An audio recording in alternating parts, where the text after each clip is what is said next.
As the leader of the department, why didn't you identify these poor working conditions or safety concerns yourself? Yeah. Again, starting in March of 2024, and visited multiple of the sites during the period of time as a leader of the organization, and they don't know who you are. They're reluctant to come to you and to tell you what's going on. Now they do. Well, an outside law firm hired to investigate the city's heat safety protocols, releasing a scathing report echoing concerns previously raised by the Inspector General. Good evening, everybody. Thanks so much for staying with us. I'm Mary Bubala. And I'm Kai Jackson. That report comes nearly 3 months after the death of DPW worker Ronald Silver, who died on the job from heat exhaustion. Fox 45's Rebecca Pryor breaking down the new findings and has reaction from the Silver family tonight. Rebecca? Yeah, Mary and Kai, in one word, Silver's mother calling it heartbreaking. In this report, it revealed that DPW has a history of heat-related illness, and yet it seemingly took a death for real change to be made. Following the death of DPW worker Ronald Silver, the 36-year-old dying from heat exhaustion while out collecting trash amid a blistering summer heat wave. Yet another DPW investigation reaping the same troubling results. A D.C.-based law firm hired to review the city's heat safety protocols and procedures, essentially finding none existed. The report claiming, despite a, quote, history of heat-related medical emergencies before Silver's death, DPW employees hadn't received heat safety training in years, weren't given the tools to respond to heat emergencies, and expressed fears of retaliation for raising safety concerns.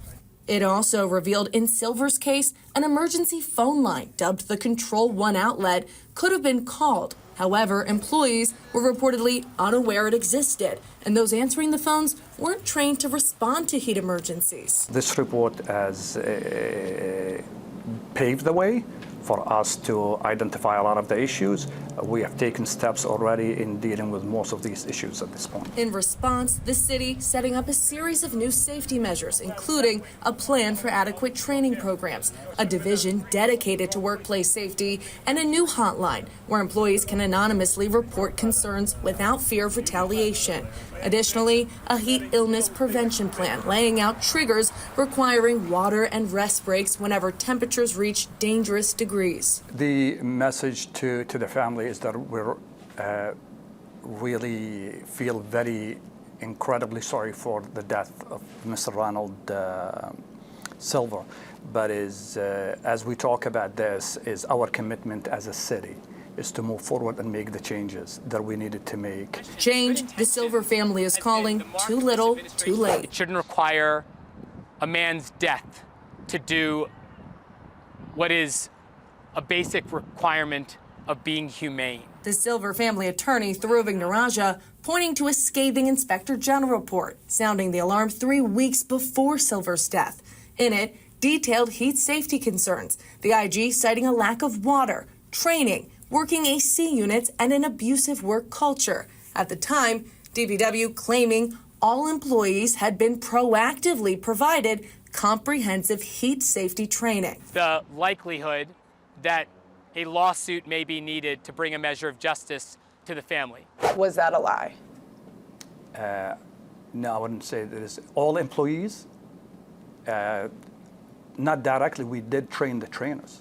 According to DPW Director Khalil Zaied, after the IG's report, supervisors were trained, but not the employees who battle the heat. Zaied, who just took over the department in March, says he thought he was expediting the process, unaware of the toxic work environment. Was that sufficient, though? Somebody died.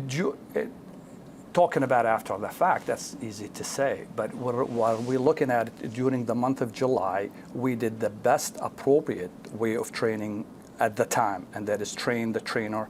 But for IG Isabel Cumming, there was nothing that was a surprise, who released multiple emergency reports before Silver's death. Do you feel at all that your investigation or your findings went ignored? I think our investigation and our findings were a major wake-up call for the city. But did they act fast enough on your findings?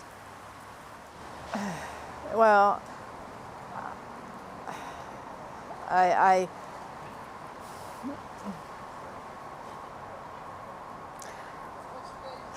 in the end, a person lost their life, so, yeah.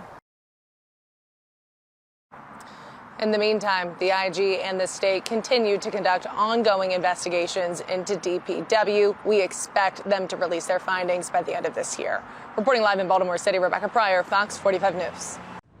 I'm Kai Jackson. Thank you for watching. Here's another video to watch. Also, please take a moment to subscribe to our channel.